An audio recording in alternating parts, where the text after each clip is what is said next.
Hit Stars News. Hit Stars News ni kipindi cha habari zinazotrend kwa mastaa wote. Hit Stars News ni kipindi cha habari zinazotrend kwa mastaa wote. DFTV. Dosiye kuramutsa nshuti bakunze ibiganiro kuri DFTV nk'abanshikiriye nyene urubanza nyene conference nyene ibintu bizima nyene certificat nyene ikintu gishasha nk'iki mubona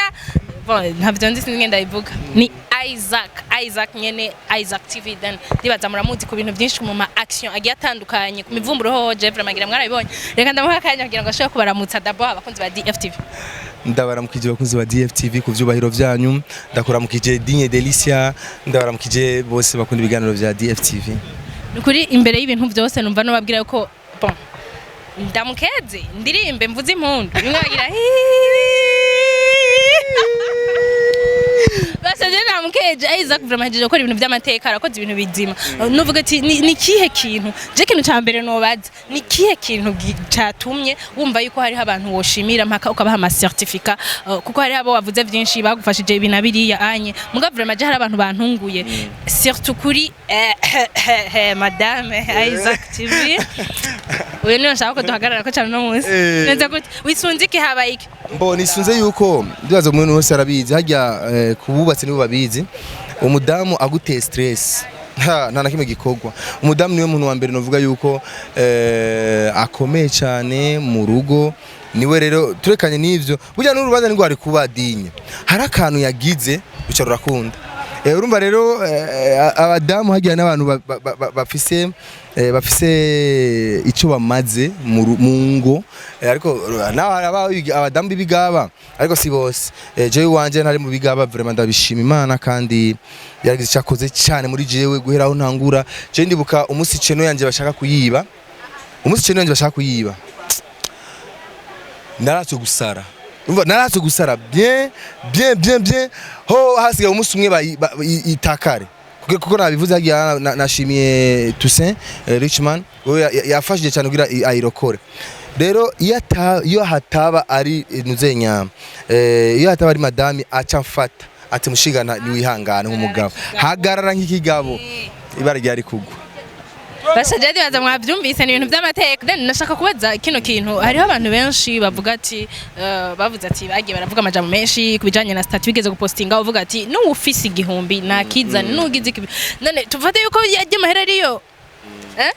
wacanga canze mpaka ikintu kirazimvye mugenzi kuvuga n'ukuri ku batabizi jewe mu bisanzwe ngene bimeze dinye je natangiye kudandaza impuzu n'inkofero za Isaac TV kandi rero seriousement aje niho byatanguri idea na yawe n'umudamu aba mu gihugu cya Amerika yitwa muri Canada yitwa Joseline haje umuntu aguhereza ivyiyumviro abakwira mwete Isaac none burya wewe uri mu biki kweri uje gukundara ngene uhangayika ngene uje koko kabisa urananiwe kweri gukora ka projet abantu bagushikira natanguza projet ko dandaza imipira n'inkofero abantu barayigura bya Isaac TV ukiyebuke nararonka n'amakomanda atandukanye birakunda mpaka uno musi rero aho ngeze uno musi novuga yuko abantu rero bace baragenda baranterera bike hari abantu bagiye baramfasha iki wa 10 wa 50 wanga nukuri bice birakunda birakunda vraiment kandi abagiye baravuga amajambo ngo sinzi biki ngo guterereza ngo Isaac nta soni aragastazi na postize kazanye ingorane umudada yaguze kwa commentaire ngo jeri ndanzabe aho bizoherera yahabonye hewa habonye byahereye hano Isaac TV urumva iyi ni Isaac ka ibyo bira okay fine then ndashaka kubaza kano kantu jewe mwavuze ngo ndi nyamarira mugabo uyu munsi nawe byagenze gutanya kuba niwe watanze je barampaye ndarira none wewe watanze urarira washitse kuri Juma Jux urarira habaye iki ndakeneye kumenya kabanga Juma nibutse byinshi vraiment Juma n'umuntu numpetsi novuga yuko twagoranye cyane twakoranye adahembwa ifaranga na rimwe ariko arapambana sana Juma atakiganiro gihari urumva novuga yuko Juma Jux impamvu yatumye ndira Juma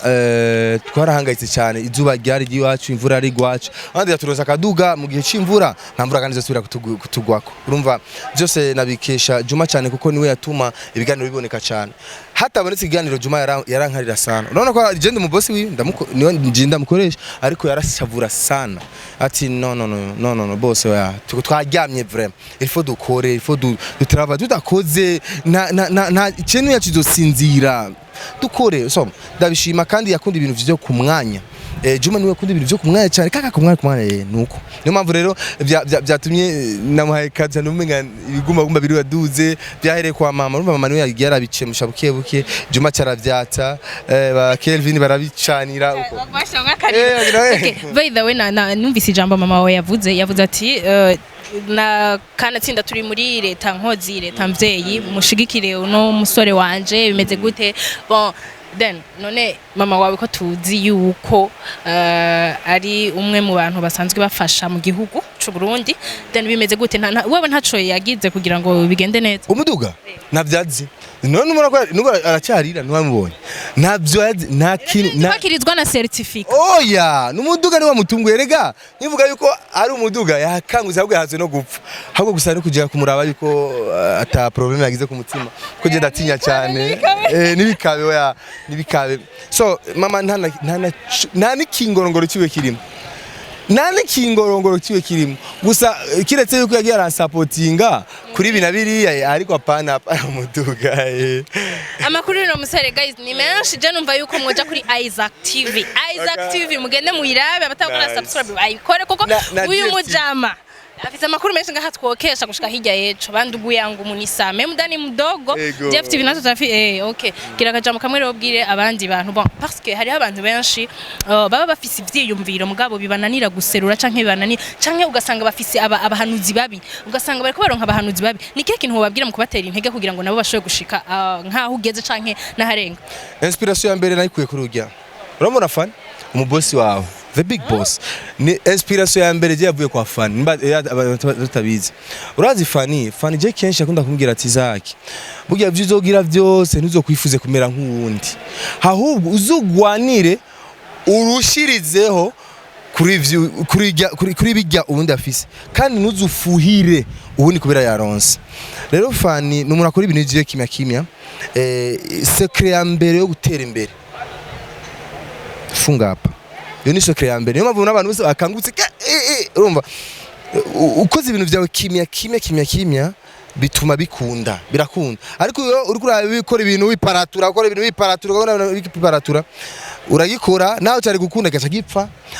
gikunze gacha bipfa urumva nuko ariko rero icyo nobwira gusa abantu nuko bafise ama projet y'aba jeune nkanje abantu bose batandukanye abakiri bato bariko barivira gukora ama projet yabo niba yakore n'umutima wose kandi winjiye mu kintu winjire n'amaguru yose n'umutwe n'ibiki byose yego nicyo nobabwira hama bihanganire ibibazo birabaho kandi natwe turacyapambana turashakire gusapotinga kwako nyene ariko vraiment uko biri kose aho tugeze turahashima naho nyene so nivyo hama big up sana DFTV maze imisi mukora neza Fanny ndabona abana nuzenya famba na Mr Champagne nimba yara aguma bahuza muri studio bagwane bangumi je byaranani je nararonde ngene nohuza famba na Mr Champagne mubarira ijambo DJ Fanny yuko ari umuntu novuga ni shuja bivuga kuri televiziyo yiwe avyumve erega je Fanny arabizi je sindabivugira ku ma televiziyo gusa je ndabivuga no mu bantu nawe ati Fanny mushake mu mwihoze Fanny nta numwe yo mwigereranya kuko niwe mukobwa wa mbere akora ibintu n'abahungu byananiye ndabeje ega Fanny ameze nka mama wanje merege ndurabe muhira yarubase etage atamucanga w'umugabo numwe afise nahejeje umva n'abadamu n'aba strong woman n'abapambanaji I wish nanje mbe nka DJ Fanny nice. I wish mbe nka mama Mariamu mama Isaac TV mama Isaac ndabikwaturiyeko amen guys nimwabona nironkene muze muvuga ibintu bireri imigisha ko ndayironka hama abatakora subscribe mubikore mugende no kuraba n'ibindi kwa Isaac TV